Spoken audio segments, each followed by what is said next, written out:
Com relação ao Bolsonaro, não há nenhum paralelo. Ele absolutamente é um ponto fora da curva. É o pior presidente da história republicana.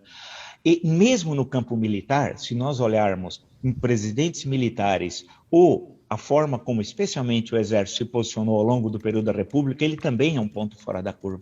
Ele não tem nada a ver com a tradição do Exército, mas absolutamente nada. Não só da formação, desde a escola, pensando já no final do século XIX, da Praia Vermelha, da escola militar, a formação na época era chamada, entre aspas, os bacharéis de farda, né? Euclides da Cunha, que depois foi expulso da escola militar, depois acaba sendo readmitido com a República, Rondon, etc. Você tem toda uma corrente de militares identificado com as letras, né? Com o estudo, com a escrita, né? Com a reflexão científica da época, com o romance, com a poesia, com a filosofia, etc, etc. E isso passa o século XX no campo do Exército Brasileiro. Nós tivemos historiadores do Exército, lembrar o Nelson Werneck Sodré, hoje muito esquecido, mas que foi um militar que produziu também um conjunto de reflexões sobre o Brasil extremamente importante, e a participação dos militares em campanhas célebres, como uma delas do Petróleo é Nosso, né, que culmina com a criação da Petrobras em 1953. Então, tanto nesse campo, né, e do positivismo, que o Exército Brasileiro teve referências no campo do fascismo, mas eram residuais. Você pode falar com o outro, simpatizou com a Alemanha nazista, mas eram muito poucos. O Exército Brasileiro, fundamentalmente, é positivista. A forma de intervenção, e isso chega até a ditadura militar, a sua perspectiva sempre foi autoritária, mas reformista.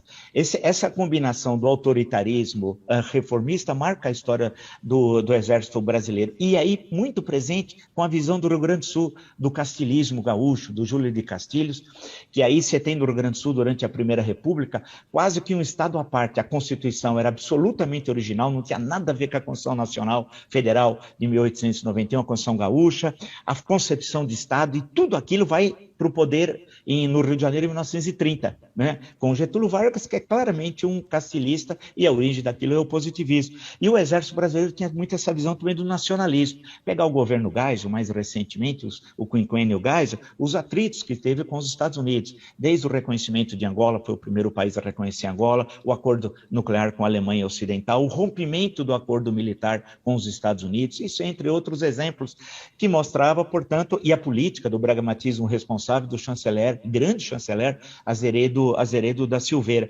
Então, em nada disso, com toda essa história, o Bolsonaro dialoga, ele não está presente em nenhum momento, ele não se inspira, e é um presidente da República que em momento algum cita a história do Brasil.